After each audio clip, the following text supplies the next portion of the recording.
listening to Let's Talk Sustainable Business. Welcome to Let's Talk Sustainable Business, a podcast hosted by the Conference Board's Global Sustainability Center. I'm your host, Claudia Lee. Today, I would like to welcome back Olga Dubey, co-founder of Agrosustain. In our last episode, Olga shared the mission of her startup, Agrosustain, an agri-tech company that produces natural coatings to protect produce from farm to fork. We also discussed why food waste in the supply chain is a big problem and how different players on the market are innovating to reduce food waste across the supply chain. Olga is back with me to discuss the process of launching Agrosustain and her vision for the future. Hello, Claudia. Hi, Doobie. Welcome back. Hi, Olga. Welcome back.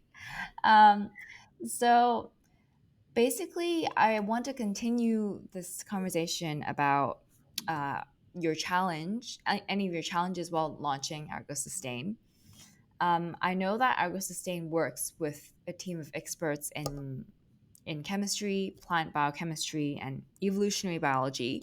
Of course, one of them is yourself as well, to develop the product.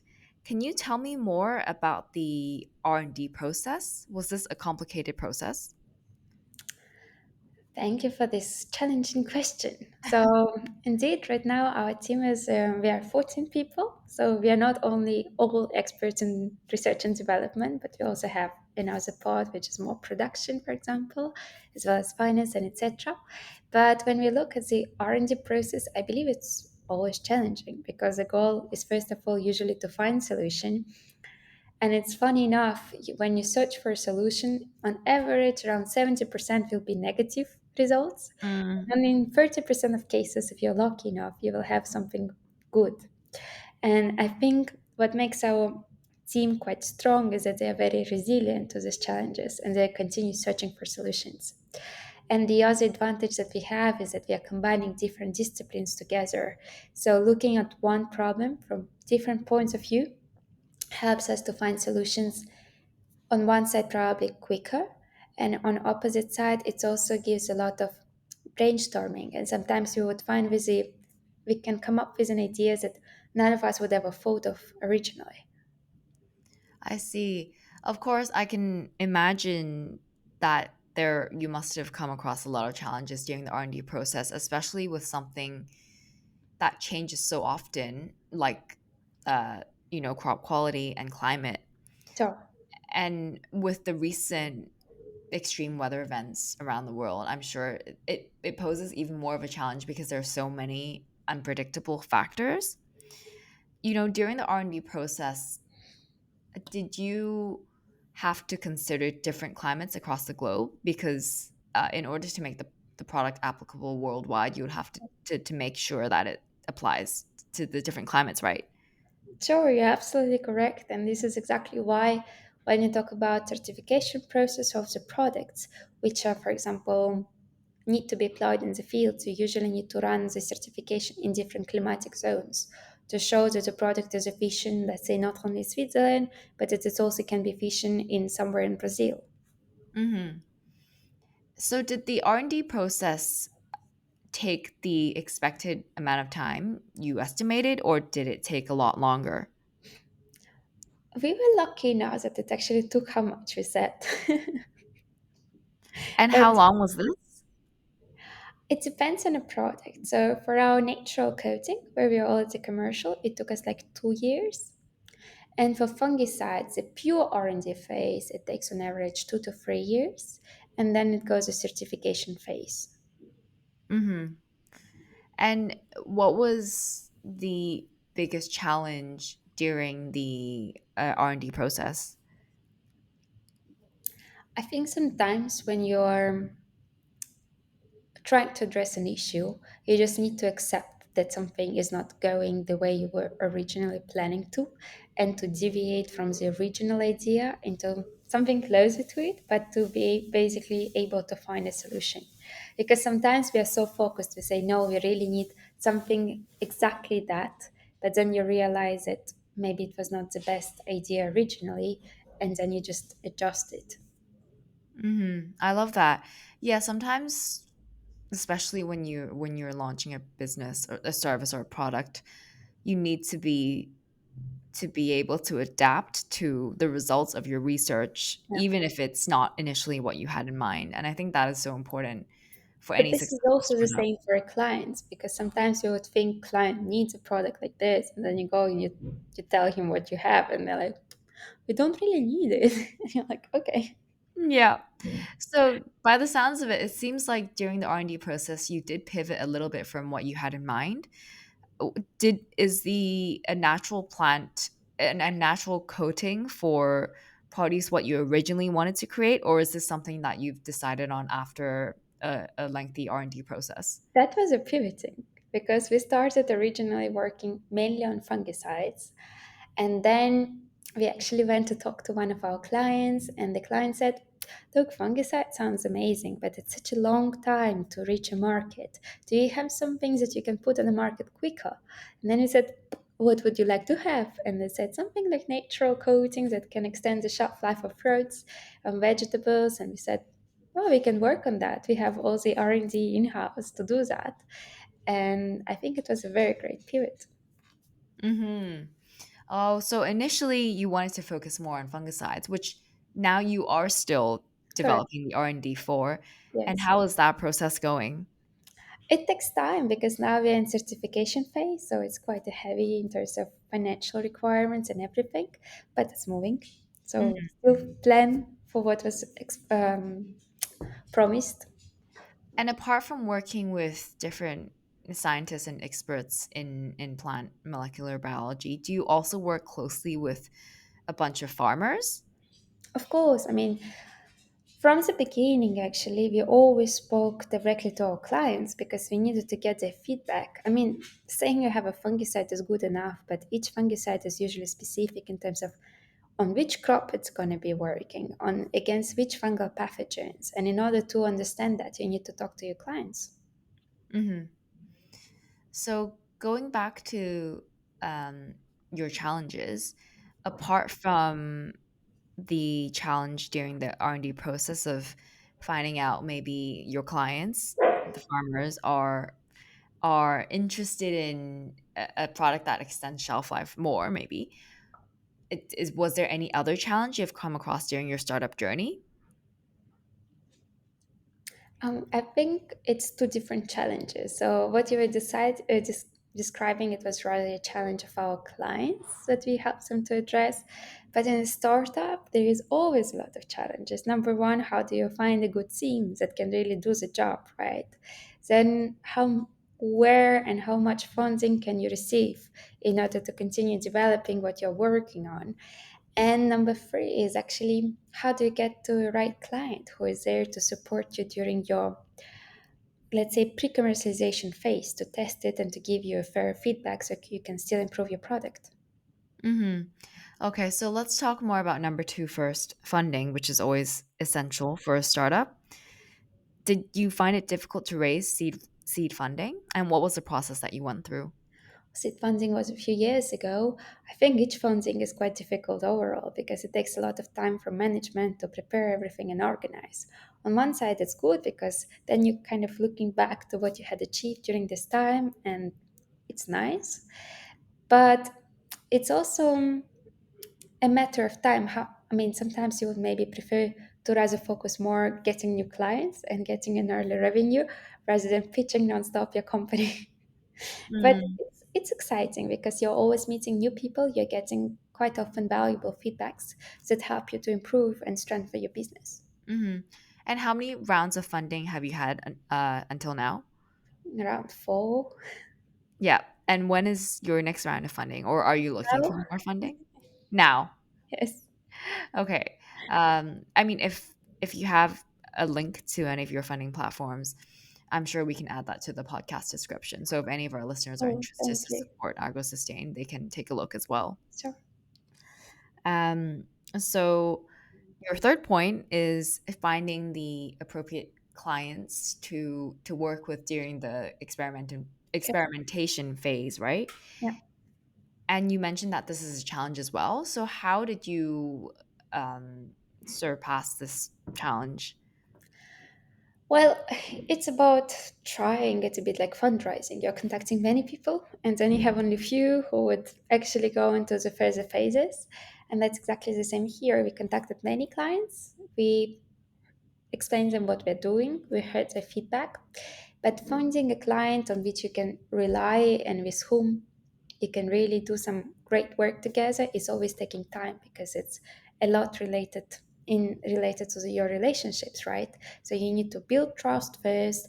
You need then to build trust with your product to the client, and then you're rolling out it quite well. Hmm. And usually, when you find these clients and they start applying your products, are you in very close contact and Yes, yes, always. Exactly. you closely monitor the crops and Yes. the We progress? work like hand in hand together because for us it's also important to understand what's going wrong in case there is some deviations or whatever. And for client, I mean, they have everyday business to run, and of course doing assessment of crops for our product is not a direct business model neither, so it's more our responsibility, but we always value their feedback. Hmm. And do you offer any tools for the clients to better monitor the crops, like any digital or other resources to help them really Sure, I monitor? mean, because there is a number of parameters to do, like for example, you need to measure turgor, like a pressure inside the plant, you can measure the sugar content and everything. And for all of that, we have all the tools to do it. But usually our clients also have it because they're doing validation of crops themselves as well. Hmm. And talking about resources, a lot of our listeners have companies or working companies that are related to agritech and agricultural businesses. So I'm wondering if there are any resources or tools you found useful during this process that you'd like to share. What I mean by tools is any tools that maybe you use to monitor the changes in the crop or the. Oh, that's sorry. But that was I already mentioned before, actually. That was like this tool for measuring the bricks in the fruits to measure all the internal parameters as well as the visual parameters. But this is a standard in our industry, so I don't think I can tell you anything new there. Hmm. So this is not something you developed yourself. This No, is a no, no. tool. And what is the tool called? I mean, it's a different machinery for each measurement. Oh, I see. Okay. Okay, got it. Okay, so apart from resources, I know that getting a certification and getting certified is also quite a challenge because of the different types of legislation regulating agricultural and chemical products, right? So when you were trying to get Agros Roots certified, was that a challenge? I mean, it's always a challenge to get certification, but we were quite lucky that it went very smoothly, so we were able to obtain it in quite a short time because we had all the documentation needed. It's great to hear that the certification process went smoothly for Agrosustain. Is the certification only for Switzerland and the EU, or is it across the board internationally? So, as a fruit business, it's quite international. We can't just have certification, let's say, in Switzerland, Mm. as the fruits are being shipped from Africa or from Brazil. So, because of that, we are working on attaining certification in all the core geographies where our clients are operating. So, for example, now we have approval in Ghana. We also have approval in Peru, in Ecuador, and etc. Okay.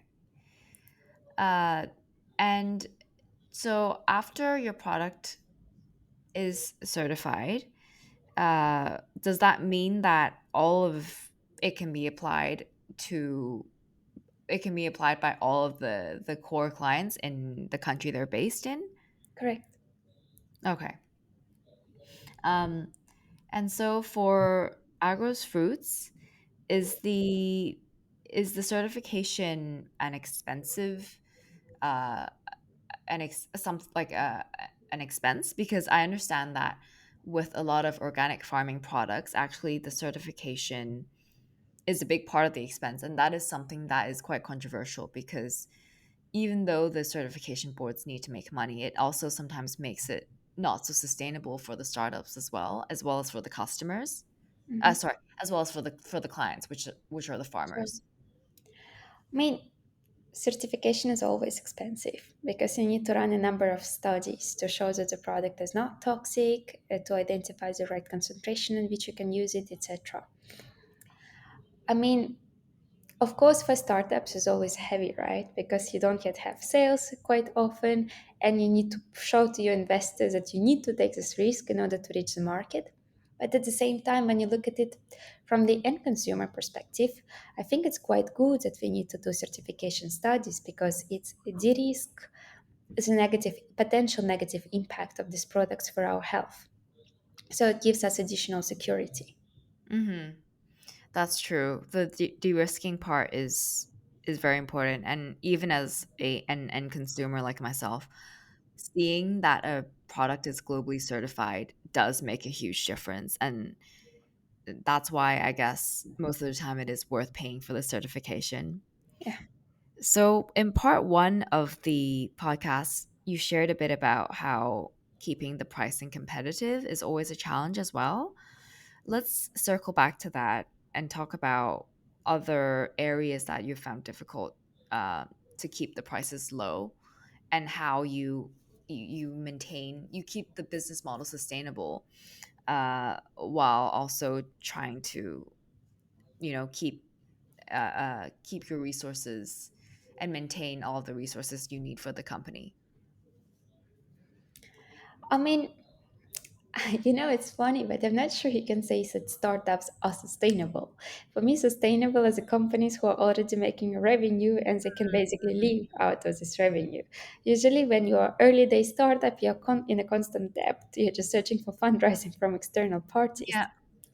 And then it's all about where you allocate your resources. So it's about putting priorities. So in our case, we said, okay, now the priority to put the cash into certification. And then you just hope that it's going to go smoothly and it's not going to be so heavy. Then you're saying, okay, certification is here, great. What's the next step? Then you need to decide how you do production, for example. So in our case, we set up our own production facilities. And that was also a quite expensive investment. So it's all about deciding what is the core challenge at this point in time and where you need to put the cash in. Hmm. And apart from paying for all these resources like certification and production, you also need to keep the prices low for farmers, your clients, because like what you mentioned, agriculture is not Sure. the biggest It's earning. not like I a mean, it pharma. is. I guess agribusinesses earn a lot of money, but unfortunately, the farmers don't. Yeah. And so, how do you also keep the cost low for farmers to be able to afford these products? I mean, that's why we're working on a large contracts because for us, if we have a lot to produce, we can basically reduce the cost quite significantly. So, meaning that the more they order from us, the cheaper the price becomes. Hmm.